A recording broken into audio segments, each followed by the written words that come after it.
Ok. On va regarder un deuxième mécanique aussi qui est très très simple et qui est très utile aussi, c'est la mécanique de descente de commande. Qu'est-ce que c'est qu'une commande dans notre vocabulaire à nous? Une commande, c'est un ordre qu'on envoie à l'équipement pour qu'il soit exécuté par l'équipement lui-même. À quoi ça peut correspondre? Demander un redémarrage de l'équipement, demander un reset factory, demander un diagnostic détaillé. Donc, là où, avec les paramètres, on synchronise, on a une image un peu de l'état de l'équipement, avec cette notion de commande, déjà on peut envoyer 3 fois de suite la même commande, ça peut avoir demander 3 reboots de suite, c'est pas pareil que demander un reboot.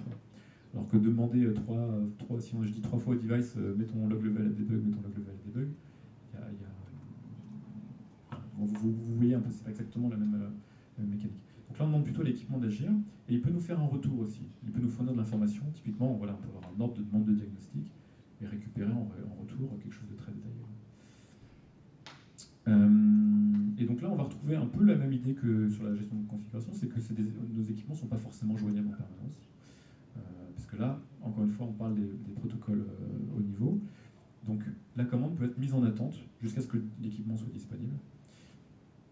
Il y a toute une file il peut y avoir N commandes en attente pour un équipement, c'est pas un problème. Ce qui va se passer dans ce cas-là, c'est que les commandes vont être descendues les unes après les autres et on va attendre que l'équipement réponde à une commande pour descendre la suivante.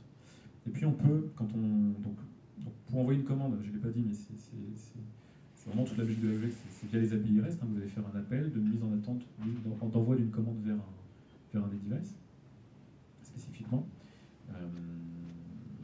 Qu'est-ce que je veux dire? Oui, donc voilà, c'est via l'API REST évidemment que vous faites, donc ça peut être vos applications métiers qui demandent, voilà, je sais pas, votre métier c'est d'avertir des détections de chute, là, vous savez, il y a pas mal de sujets autour de ces choses-là, des détecteurs de perte de verticalité, voilà, sur les travailleurs isolés, ce genre de choses, et peut-être qu'on va envoyer à l'équipement un ordre qui lui dit arrête de biper pour que la personne comprenne que sa chute a été prise en charge et qu'il y a quelqu'un qui arrive.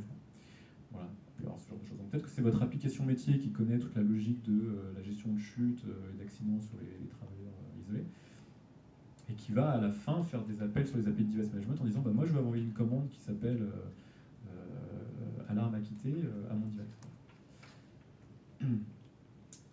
Donc les commandes elles sont mises en attente, elles sont historisées, on garde toujours l'historique des commandes pour un device, c'est purgé après un certain délai. Voilà.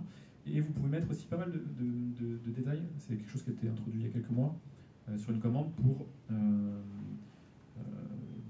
alors il y a 2 grands usages. Un déjà c'est éventuellement demander à ce que ces commandes ne soient pas acquittées, c'est-à-dire que sitôt qu'elle est envoyée, on considère qu'elle a été traitée, pour des équipements qui ne sont pas forcément capables de répondre ou pour des commandes qui ne sont pas pertinentes à conserver. Et ça sera intéressant sur LoRa prochainement, voilà, parce que ça, par contre, la partie commande sera sûrement branchée sur la partie LoRa. Et puis il y a un deuxième volet qui est très intéressant aussi, c'est la partie expiration. On peut indiquer qu'une commande, cette commande-là, elle est valide, mais si elle ne peut pas être descendue au device dans la minute qui suit, je ne veux pas qu'elle soit descendue tout court à mon device. De manière à ne pas mettre en file sans demande de redémarrage qui aurait plus de sens. Voilà.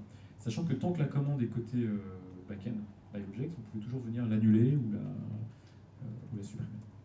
Donc la cale ne sera pas descendue, ce sera que la prochaine commande valide qui sera descendue. Au niveau du diagramme de séquence, il est tout bête, c'est sitôt que le device est disponible, on lui descend la commande suivante, et puis on va attendre d'avoir son retour pour passer encore à la suivante. Ça c'est la petite machine à état de l'état d'une commande, il y a une notion de statut sur une commande. Donc une commande elle a l'état pending, donc en attente, tant que le device n'est pas disponible, ou que les commandes précédentes n'ont pas été traitées. Sent, c'est une fois qu'elle a été transmise au moins une fois au device. Elle va peut-être être transmise plusieurs fois si l'équipement tarde à répondre. Processed, c'est quand on a eu reçu la réponse.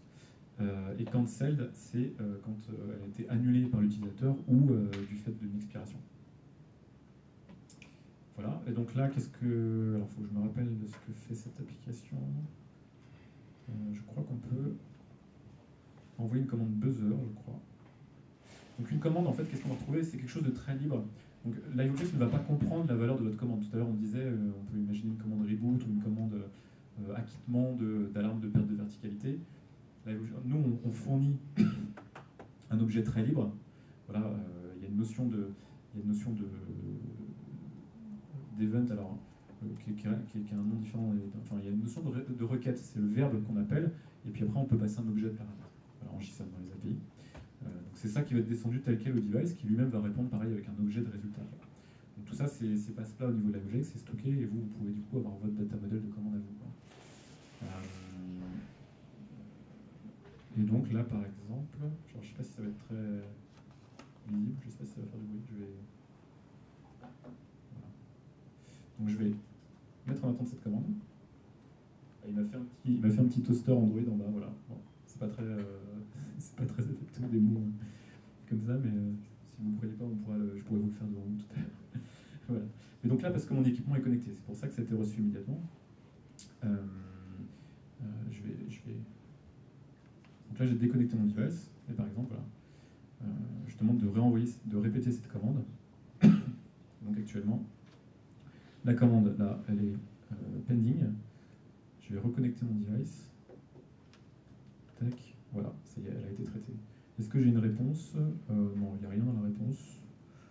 Ouais, on aurait pu faire un truc plus intéressant, mais voilà, dans la réponse, il peut y avoir, pareil, un objet de réponse donc qui va être stocké et que vous pouvez venir interroger. Oui, il y a une question?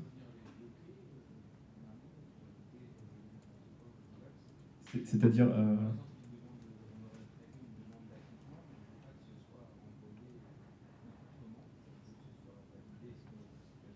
Donc la question, c'est est-ce qu'on peut faire de la validation des contenus des commandes sur le portail?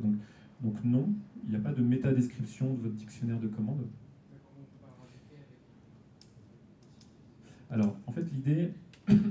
Après, là, le fait d'envoyer des commandes depuis l'interface LOGX en les tapant à la main, c'est pas quelque chose qui est très courant, quoi. Un API, s'il y a un API dans notre site, ok. Oui. D'accord, donc non. Donc la question, c'est est-ce qu'il y a de la validation sur le format des commandes? Donc en effet, non.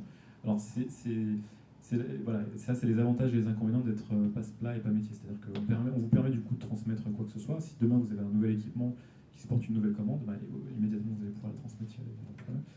L'inconvénient, évidemment, en effet, c'est que, étant donné qu'il n'y a pas de déclaratif à l'avance du data model des commandes que vous avez, de leur dictionnaire, etc., on est incapable de les valider, et donc on ne sait pas si une commande elle est valide ou pas, si elle est supportée ou pas.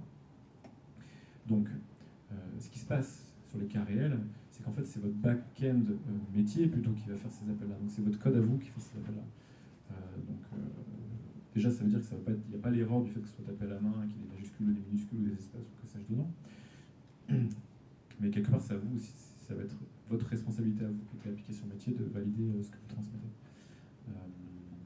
Voilà, il y a des sujets dans le backlog du produit autour du dictionnaire de commandes statiques ou des choses comme ça, mais rien qu'à toucher vraiment complètement la validation. Ce qui est compliqué, c'est que si on veut faire ça, la validation de format, c'est-à-dire qu'il faut qu'on ait une méta-description de toutes ces choses-là. Donc ça existe, hein, après il y a des standards, les JSON-LD ou des choses comme ça, mais c'est quelque chose qui est assez lourd et qui fait pas enfin, en termes de plus-value,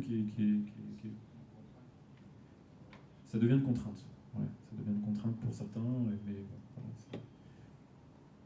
donc non, ça n'existe pas en effet.